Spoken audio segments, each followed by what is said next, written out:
नमस्कार विद्यार्थियों, जय हिंद, वंदे मातरम। कैसे हैं आप सभी लोग? हम उम्मीद करते हैं कि आप सब बहुत ही अच्छे होंगे। दीपक लक्ष्य यूट्यूब चैनल के ऊपर आप सभी लोगों का हार्दिक स्वागत, अभिनंदन है। हम आप सभी के मध्य में UP TGT PGT model paper को लेकर उपस्थित हो चुके हैं, जो आपके लिए भारत की सभी प्रतियोगी परीक्षाओं में लाभदायक साबित होगा। तो एक बार आप सभी लोग सेशन को लाइक, कमेंट कर शेयर कर दीजिए। चैनल के ऊपर पहली बार आए हैं तो सब्सक्राइब कर लीजिए, ताकि आपको भी ऐसी ही महत्वपूर्ण कक्षाओं का नोटिफिकेशन मिलता रहेगा। तो चलिए हम शुरुआत करते हैं आज के पहले प्रश्न के साथ में। निम्नलिखित में से रामेश्वर प्रेम का कौन सा नाटक बेन जॉनसन के नाटक वाल पोनी या दी फॉक्स का हिंदी रूपांतर है? तो जो नाटक जॉन बेंसन के वाल पोनी दी फॉक्स का हिंदी रूपांतर है, उसका नाम क्या है? लोमड़ वेश। निम्नलिखित में से किस एकांकी में संयुक्त परिवार की समस्या को उठाया गया है? तो उसका नाम है सूखी डाली। फिर है बायोग्राफिया लिटरेरिया का प्रकाशन वर्ष क्या है? तो बायोग्राफिया लिटरेरिया का प्रकाशन वर्ष है 1817। निम्नलिखित में से डॉक्टर जॉनसन की कृति कौन सी है? उसका नाम है रेमलर। फिर है निम्नलिखित में से कौन सा समीक्षक नई आलोचना से संबंधित नहीं है? रोला बार्थ ये नहीं है, और स्पिनगार्न, क्लिंट ब्रुक्स, जॉन कुरेंसम ये नई समीक्षा से संबंधित हैं। तो अगला प्रश्न है, निम्नलिखित में से कौन सा कथन आचार्य विश्वनाथ का नहीं है? तो रस अखंड है, रस स्वप्रकाश है, रस वेदांतर स्पर्श शून्य है। ये तीनों कथन विश्वनाथ के हैं और ये चौथा नहीं है। अगला है ध्वन्यालोक किस शताब्दी का ग्रंथ है? 9वीं शताब्दी का ग्रंथ है। अगला प्रश्न है, सौंदर्य की वस्तुगत सत्ता होती है, इसलिए यह शुद्ध सौंदर्य नाम की कोई चीज नहीं होती है। कथन किसका है? रामविलास शर्मा का। कहते हैं सौंदर्य की वस्तुगत सत्ता होती है, इसलिए यह शुद्ध सौंदर्य नाम की कोई चीज नहीं है। फिर है रचना काल की दृष्टि से है सही क्रम क्या होगा? विकल्प आपके सामने है। तो जो सही क्रम है जयचंद्र प्रकाश, मृगावती, मधुमालती, हंस जवाहिर का क्रम ये रचनाओं का आएगा। फिर अगला प्रश्न है, जन्म काल की दृष्टि से निम्नलिखित कवियों का सही अनुक्रम क्या होगा? 4 विकल्प आपके सामने हैं। तो सही क्रम क्या है? पहले चंद-बरदाई, फिर जगनिक, फिर खुसरो, फिर श्रीधर। अगला प्रश्न है, जन्म काल की दृष्टि से इनको सही क्रम में लगाना है। तो पहले बिहारी का जन्म, फिर चिंतामणि का, फिर मतिराम का, फिर घनानंद जी का। अगला प्रश्न है, रचनाकाल की दृष्टि से निम्नलिखित रचनाकारों को सही क्रम में लगाना है। विकल्प आपके सामने हैं। तो सही क्रम क्या होगा? पहले गोविंद स्वामी, फिर आलम, फिर गुमान मिश्र, उसके बाद में बैताल कवि का नाम आएगा। फिर जो है आजकल कथन और कारण से भी हर परीक्षा में प्रश्नों का आना जो है शुरू हो गया है लगातार, तो उसको भी हम लोग देखते हैं। काव्येषु नाटकम रम्यम तर्क है, क्योंकि उसमें काव्य के साथ साथ ललित कलाओं का समन्वय होता है, यानी दोनों कथन ये सही हैं। फिर अगला है, काव्यानुभूति का मूल्य आधार लोकानुभूति ही है। काव्यानुभूति का मूल आधार जो है लोकानुभूति है, क्योंकि ये सही बात है, क्योंकि केवल लोक जीवन का यथार्थ ही उसके ज्ञान और भाव क्षेत्रों में विस्तार करता है, कल्पना नहीं। यहाँ नहीं भी लगा है और यहाँ केवल भी लगा है, इसलिए ये गलत है, अर्थात ए सही आर गलत। फिर अगला है, केवल सुंदरता ही कविता का लक्ष्य और एकमात्र नियम है, और सौंदर्य ही अनंत काल तक कविता में गूंजता है। तो यहाँ पर भी क्या है लिखा है? केवल सुंदरता, यहाँ ही भी लगा हुआ, इसलिए गलत हो गया है। दूसरा है, क्योंकि सत्य और शिव कविता कामनी के सौंदर्य वर्धन के लिए ना तो उतने उपयोगी हैं ना कालजयी हैं। इसमें भी ना उपयोगी ना कालजयी लगा है, अर्थात ये भी गलत है। दोनों कथन और कारण ये क्या है? गलत है। फिर अगला है, आधुनिक मनुष्य को इतिहास और समय के नियमों कानूनों का जितना ज्ञान है उतना पहले किसी युग में प्राप्त नहीं था। तो ये क्या है? ये बात सही है, क्योंकि मध्यकालीन संस्कृत में धर्म का जो केंद्रीय स्थान था उसे धीरे धीरे पीछे हटते हुए अपनी जगह इतिहास को समर्पित कर दी, यानी ये दोनों कथन और कारण सही है। उसके बाद में अगला प्रश्न है, साहित्य सर्जन का एक आधार सामूहिक अचेतन को माना जाता है। ये बात सही है, साहित्य सर्जन का एक आधार सामूहिक अचेतन को माना जाता है। तर्क क्या है? क्योंकि कविता मूलतः सामूहिक वाचन के लिए होती है, ये जरूरी नहीं कि सामूहिक वाचन हो, अर्थात ये गलत है, ए सही आर गलत। अगला है, आधुनिक परंपरा का विलोम नहीं है, क्योंकि यह प्राचीन और नवीन के द्वंद्व का परिणाम है, यानी ये बात सही है। आधुनिक परंपरा का विलोम नहीं है और ये प्राचीन और नवीन के द्वंद्व का परिणाम है। तर्क है, क्योंकि आधुनिकता ने मानव ज्ञान को निरंतरता और नूतनता प्रदान की है, संस्कृत को गतिशीलता दी है, यानी दोनों बातें सही हैं, कथन भी सही है और तर्क भी सही है। फिर अगला है प्रश्न आपके सामने, भारतेंद्र योगीन गद्य की भाषा तो खड़ी बोली हो गई, पर कविता की भाषा ब्रज भाषा ही रही है। तो ये बात तो जो है बिल्कुल सही है। फिर है, क्योंकि भारतेंद्र योगीन अधिकांश कवि ब्रज क्षेत्र के थे, ये बात गलत है। ब्रज क्षेत्र के कहाँ थे, यानी ए सही और आर गलत है। फिर अगला प्रश्न है, क्या है, स्थापना दी गई है, शब्द को सुनते ही संकेत के बल पर जो अर्थ साक्षात समझ में आता है उसे वाच्यार्थ कहते हैं। इस अर्थ को सूचित करने वाली शब्द वृत्ति अभिधा वृत्ति कहलाती है। तो ये बात क्या है, सही है, क्योंकि भाषा में अर्थ ग्रहण अभिधा वृत्ति से ही होता है, ये बात गलत है। केवल अभिधा वृत्ति से ही होता है ऐसा कहीं भी नहीं है, यानी ए सही आर गलत है। अगला है, जिस जाति की सामाजिक अवस्था जैसी होती है उसका साहित्य भी वैसा ही होता है। तो ये बात बिल्कुल सही है। जिस जाति की सामाजिक अवस्था जैसी होती है उसका साहित्य वैसा ही होता है, क्योंकि जाति साहित्य का निर्णायक तत्व है। ये आप नहीं कह सकते हैं कि जाति साहित्य का निर्णायक तत्व है, अर्थात ये गलत है। तो ए सही आर गलत आपका उत्तर होगा। अगला है, उत्तर आधुनिकता पूंजीवादी विकास की नई स्थिति और विश्व की नई अर्थव्यवस्था का परिणाम है। तो ये बात सही है। उत्तर आधुनिकता पूंजीवादी विकास की नई स्थिति और विश्व की नई अर्थव्यवस्था का परिणाम है। फिर तर्क है, क्योंकि नव पूंजीवाद का नाना विकृतियों और नाना रूपों में सामाजिक साक्षात्कार ही उत्तराधुनिक है। तो ये भी क्या है, सही है, यानी दोनों बातें इसमें सत्य हैं। फिर जो है अगला प्रश्न आपके सामने है, निम्नलिखित सिद्धांतों को उनके सिद्धांतकारों के साथ में मिलान करना है। तो द्वैतवाद के प्रवर्तक हैं मध्वाचार्य, और द्वैताद्वैतवाद के कौन हैं, निम्बार्काचार्य हैं। शुद्धाद्वैतवाद के कौन हैं, तो वो आपके वल्लभाचार्य हैं, और विशिष्टाद्वैतवाद के रामानुजाचार्य हैं, यानी विकल्प ए आपका सही उत्तर हो जाएगा, यानी बी कूट सही होगा। अगला प्रश्न है, निम्नलिखित रचनाकारों को उनकी रचनाओं के साथ में सुमेलित करना है। तो चतुर्भुज दास जी की रचना का नाम क्या है, द्वादश यश है चतुर्भुज दास जी की रचना। मीराबाई की रचना कौन सी है, राग गोविंद है। श्री भट्ट की रचना कौन सी है, युगल शतक है। और नंददास की रचना अनेकार्थ मंजरी है। तो विकल्प डी आप सभी का सही उत्तर माना जाएगा। फिर अगला प्रश्न है, निम्नलिखित ग्रंथों को उनके लेखकों के साथ में सुमेलित करना है, मिलान करना है। तो हित तरंगिणी किसकी रचना है, ये कृपाराम की है। सुदामा चरित्र किसकी है, नरोत्तम दास की है। माधवानल काम कंदला किसकी है, आलम की है। और विज्ञान गीता किसकी है, ये केशव दास की रचना है। और कूट आपका कौन सा सही होगा, विकल्प इसमें सी माना जाएगा। फिर अगला है आपका प्रश्न, निम्नलिखित रचनाकारों को सुमेलित करना है रचनाओं के साथ में। अर्धकथानक किसकी रचना है, बनारसी दास जैन की है। काव्य कल्पद्रुम रचनाएं किसकी है, सेनापत की है। अलख शतक किसकी है, मुबारक की है। और बारहमासा किसकी है, सुंदर जी ने लिखा है, यानी विकल्प दो आपका उत्तर कूट के रूप में सही माना जाएगा। फिर अगला प्रश्न है, रचनाओं को रचनाकारों के साथ में सुमेलित करना है। राठौड़ारी रात, ये राठौड़ारी ख्यात रचना किसकी है, दयाल दास की है। विराट पुराण रचना किसकी है, तो विराट पुराण ये गोरखनाथ की रचना है। और पुष्पदंत की रचना कौन सी है, उत्तर पुराण है।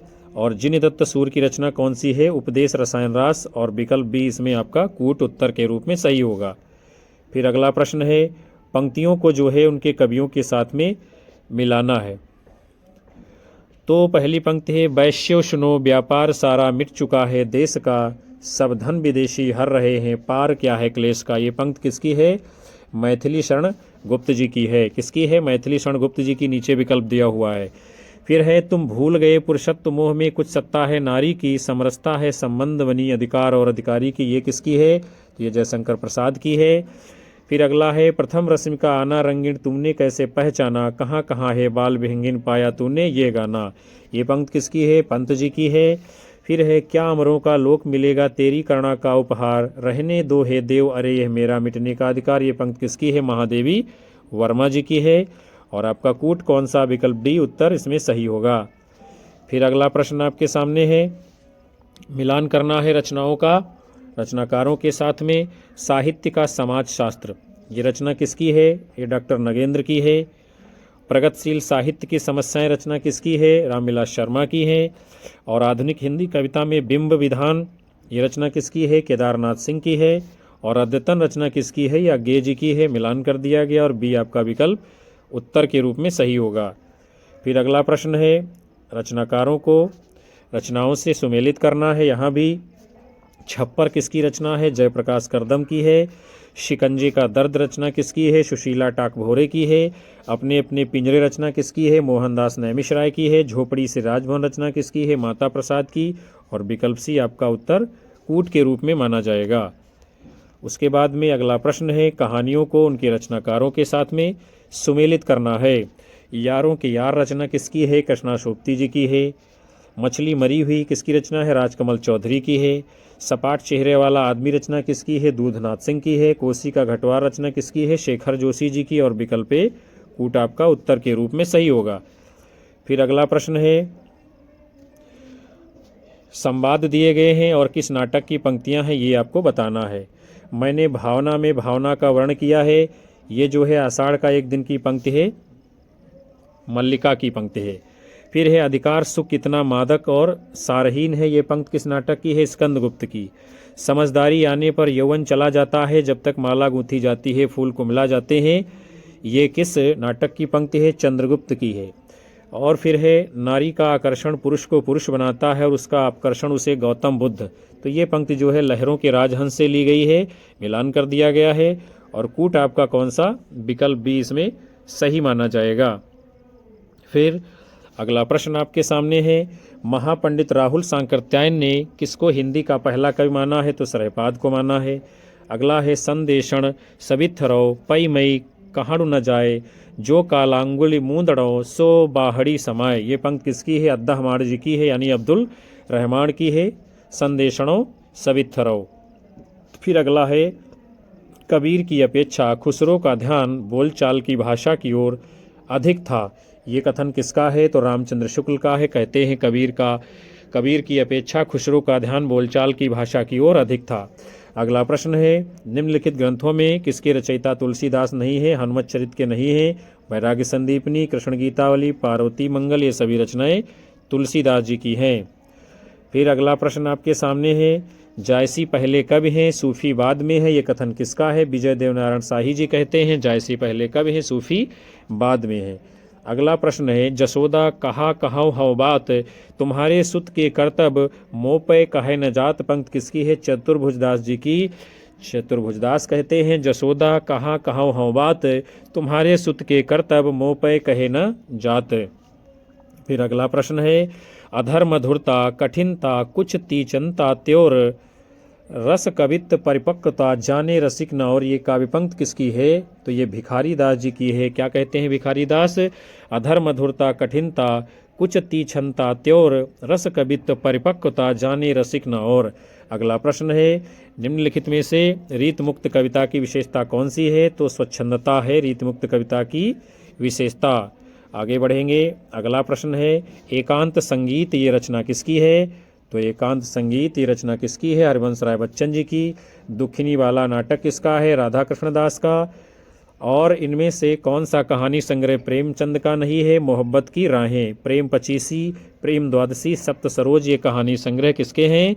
मुंशी प्रेमचंद जी के। अगला प्रश्न है, निम्नलिखित में से कौन सा कहानी संग्रह फणीश्वर नाथ रेणु का नहीं है? तो गरीबी हटाओ, आदिम रात्रि की महक, अच्छे आदमी, अगिनखोर, ये कहानी संग्रह फणीश्वर नाथ रेणु के हैं।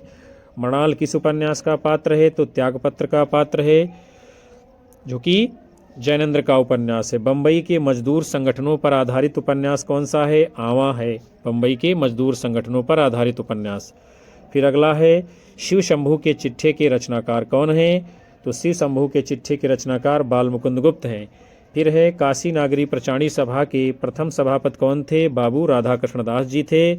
इनमें से कौन सा विराम चिन्ह अंग्रेजी भाषा से नहीं लिया गया है? तो ये पूर्ण विराम जो है ये अंग्रेजी भाषा में नहीं लगता है, और बाकी ये सारे चिन्ह आप देख रहे हैं, अल्प विराम, अर्धविराम, प्रश्नवाचक, ये सब अंग्रेजी भाषा के हैं। अगला प्रश्न है, प्रयत्न के आधार पर ला किस प्रकार की ध्वनि है? तो प्रयत्न के आधार पर ला ये जो है पार्श्विक ध्वनि है।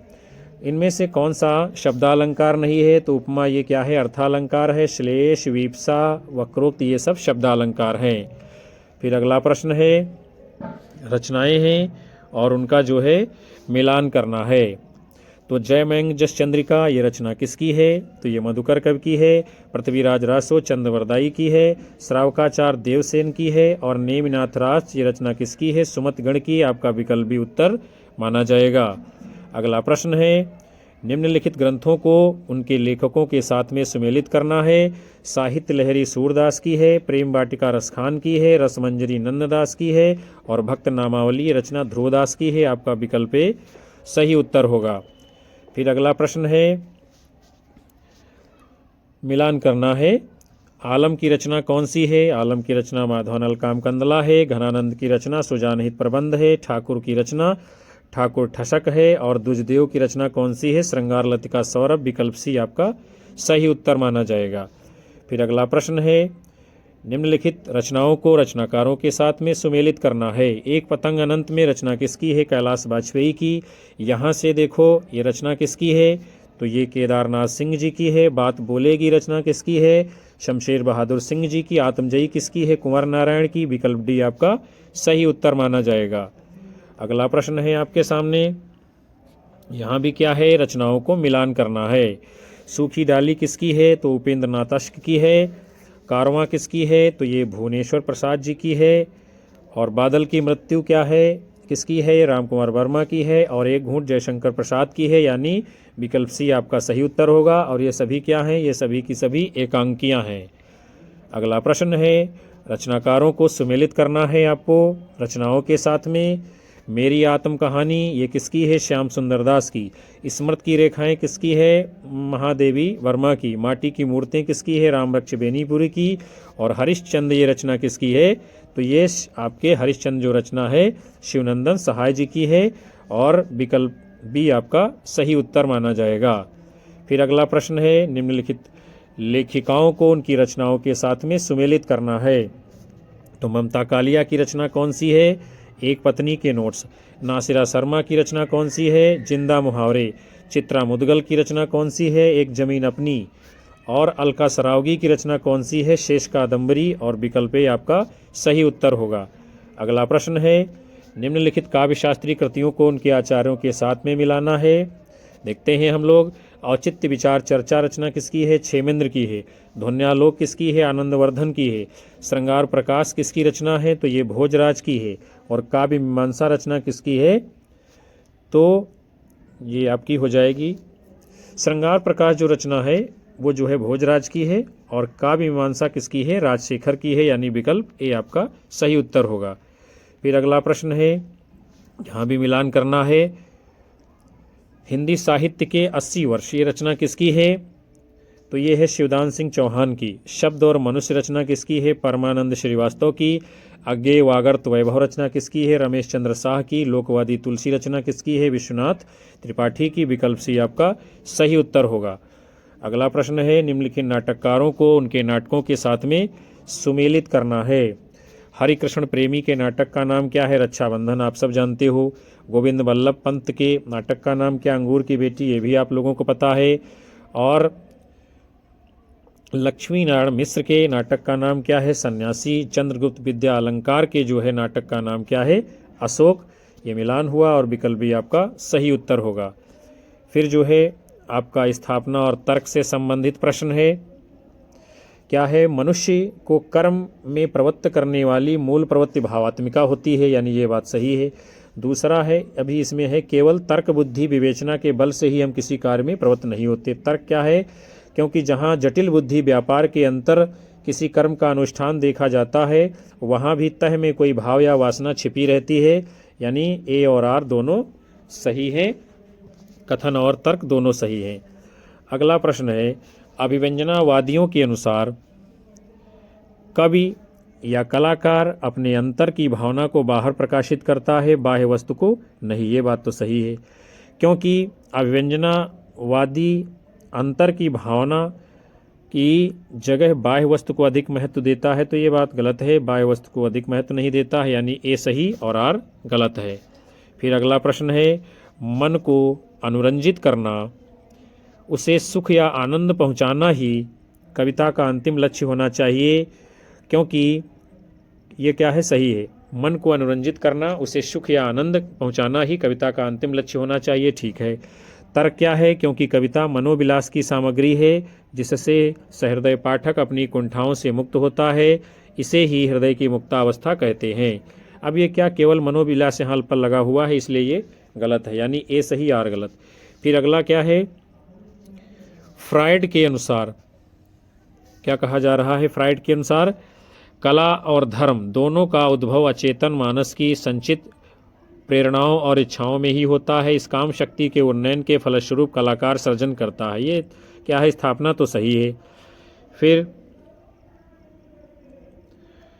इसमें क्या है, दोनों एक में ही दिए हुए हैं, अच्छा कट गया है इसका जो है, इसमें क्या है, ये सही आर गलत। अगले क्वेश्चन को हम लोग देखेंगे। काव्य का जो चरम लक्ष्य सर्वभूत को आत्मभूत करा के अनुभव कराना है, उसके साधन में भी अहंकार का त्याग आवश्यक है। ये क्या है, सही है, क्योंकि जब तक इस अहंकार से पीछा न छूटेगा तब तक प्रकृति के सब रूप मनुष्य की अनुभूति के भीतर नहीं आ सकते, यानी ये भी सही है, ए और आर दोनों सही हैं। उसके बाद में अगला प्रश्न है, हिंदी साहित्य का इतिहास सर्वप्रथम जो है किस भाषा में लिखा गया है, तो फ्रेंच भाषा में लिखा गया है। पंडित साल सत्य बखाणे देहें बुद्धि बसंत न जाना, ये पंक्ति किसकी है, तो ये सरैपा जी की है। फिर है, आध्यात्मिक रंग के चश्मे आजकल बहुत सस्ते हो गए हैं, आचार्य शुक्ल का ये कथन किसके संबंध में है, तो विद्यापति के संबंध में है। फिर है, मैथिली हिंदी में रचित गद्य की पहली पुस्तक कौन सी है, तो मैथिली हिंदी में रचित गद्य की पहली पुस्तक वर्ण रत्नाकर है। राजमती इनमें से किस काव्य कृति की नायिका है, तो राजमती बीशलदेव रासो की नायिका है। सास्वती डायरी के लेखक कौन है, तो अज्ञेय जी हैं सास्वती डायरी के लेखक। अगला प्रश्न है, निम्नलिखित काव्य कृतियों में किसकी रचयिता मीराबाई नहीं है, तो मीराबाई की रचना प्रेम तत्व निरूपण नहीं है। गीत गोविंद, राग गोविंद, नरसिंह जी का मायरा, ये सभी रचनाएं मीराबाई जी की हैं। फिर अगला प्रश्न है, रीतकाल के किस कवि ने अपनी कविताओं में ऋतुओं और त्योहारों के साथ जीवन को खूबसूरती के साथ मिलाया है, तो वे हैं पद्माकर जी, जो अपनी कविताओं में ऋतुओं और त्योहारों के साथ जीवन को खूबसूरती के साथ मिलाया है। अगला है, निम्नलिखित में से कौन सी रचना देव की नहीं है, तो कविकुल कल्पतरु रचना देव की नहीं है। भाव विलास, भवानी विलास, अष्टयाम, ये सभी रचनाएं देव कवि की हैं।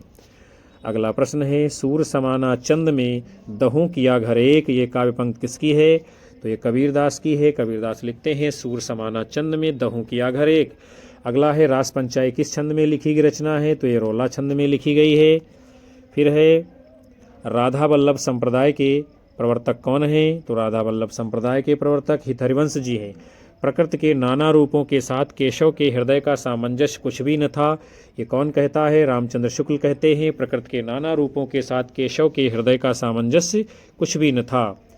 अगला प्रश्न है आपके सामने,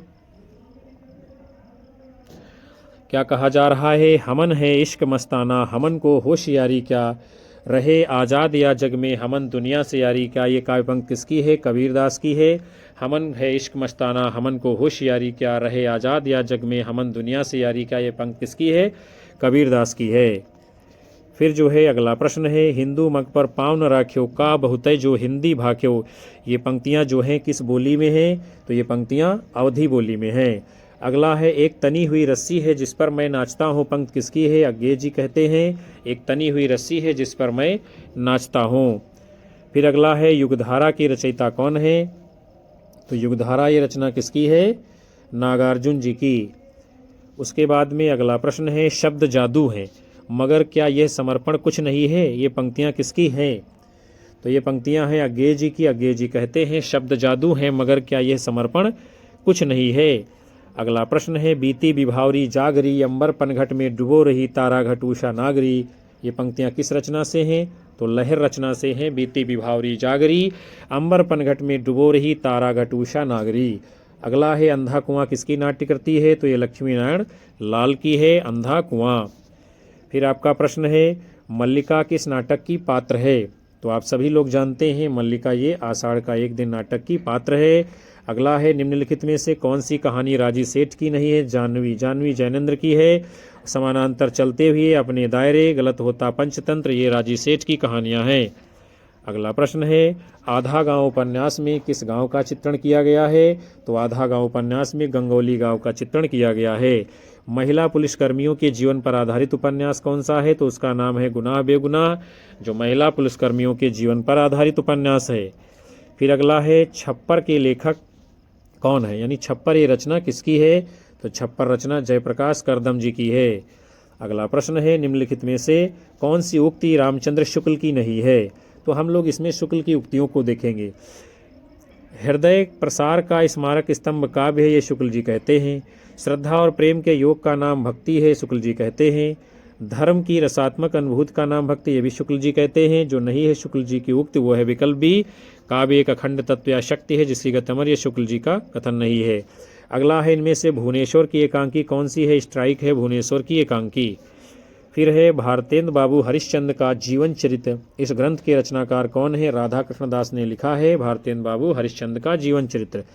इनमें से कौन सी कहानी शिशु संवेदना की नहीं है, दो सखियां और नादान दोस्त चोरी कजा की, ये शिशु संवेदना की कहानियां हैं। अगला है विभक्ति विचार नामक पुस्तक किसकी है, गोविंद नारायण मिश्र की है विभक्ति विचार। फिर है काव्य सर्जन एक प्रकार के ईश्वरीय उन्माद का परिणाम है, ऐसा कौन मानता है, तो अरस्तु जी मानते हैं कि काव्य सर्जन एक प्रकार से ईश्वरीय उन्माद का परिणाम है। फिर है जादुई यथार्थवाद शब्द का सबसे पहले प्रयोग किसने किया है, फ्रेंच रोह ने जादुई यथार्थवाद का प्रयोग सबसे पहले किया है। अगला प्रश्न है इनमें से कौन मार्क्सवादी विचारक नहीं है, तो जोसेफ एडिसन ये मार्क्सवादी विचारक नहीं है। लुकाच, राल्फाक्स, कार्डवेल ये मार्क्सवादी विचारक हैं। फिर अगला है इनमें से कौन सा कथन सत्य है, तो सत्य है प्लेटो की दृष्टि आदर्शपरक है, अरस्तु की यथार्थपरक। कैसी है, प्लेटो की दृष्टि है आदर्शपरक, अरस्तु की यथार्थपरक है। अगला प्रश्न है विरुद्धों का सामंजस्य कर्म क्षेत्र का सौंदर्य है, ये धारणा किसकी है, तो यह आचार्य शुक्ल जी की है। शुक्ल जी कहते हैं विरुद्धों का सामंजस्य कर्म क्षेत्र का सौंदर्य है। फिर है निम्नलिखित में से कौन सुकिया नायिका का भेद नहीं है, तो वो जो है वासक सज्जा नहीं है, और मध्या, मुग्धा, प्रौढ़ा ये तीनों स्वकीय नायिका के भेद हैं। अगला प्रश्न है ध्वनि सिद्धांत के आचार्य कौन है, तो आनंदवर्धन जी ये ध्वनि सिद्धांत के आचार्य हैं। फिर अगला प्रश्न है संवेदनशीलता का असाहचर्य यह अवधारणा किसकी है, तो ये टी.एस. इलियट की है संवेदनशीलता का असाहचर्य। अगला है महादेवी वर्मा की किस कृति में जीव जंतुओं पशु पक्षियों का चित्रण है, तो मेरा परिवार में जीव जंतुओं पशु पक्षियों का चित्रण किया गया है।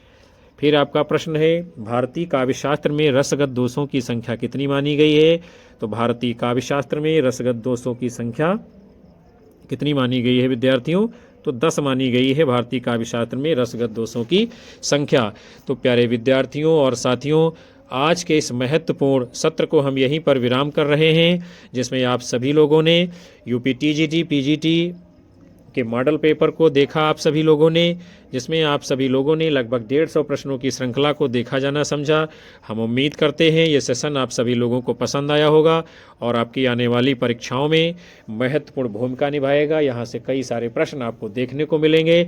सेशन को लाइक करिए, कक्षा को हाइप करिए, अपने साथी मित्रों में शेयर करिए और अपने अधिकतम साथी मित्रों को हमारे चैनल से अवश्य जोड़ते रहिएगा। आप सभी लोगों का प्यार मिलता रहेगा, हमें ऊर्जा मिलती रहेगी और हम आप सभी लोगों को लगातार कक्षाएं देते रहेंगे। और अपनी राय हमें कमेंट बॉक्स में अवश्य दर्ज करिए। उन सभी साथियों का हार्दिक धन्यवाद जो अंत तक सेशन में आकर के प्रतिदिन कक्षा को वॉच करते हैं। और हम मिलेंगे आप सभी को पुनः से नए मॉडल पेपर के साथ। तब तक के लिए आप सभी को नमस्कार, जय हिंद, वंदे मातरम, बाय बाय, शुभ रात्रि आप सभी लोगों को विद्यार्थियों।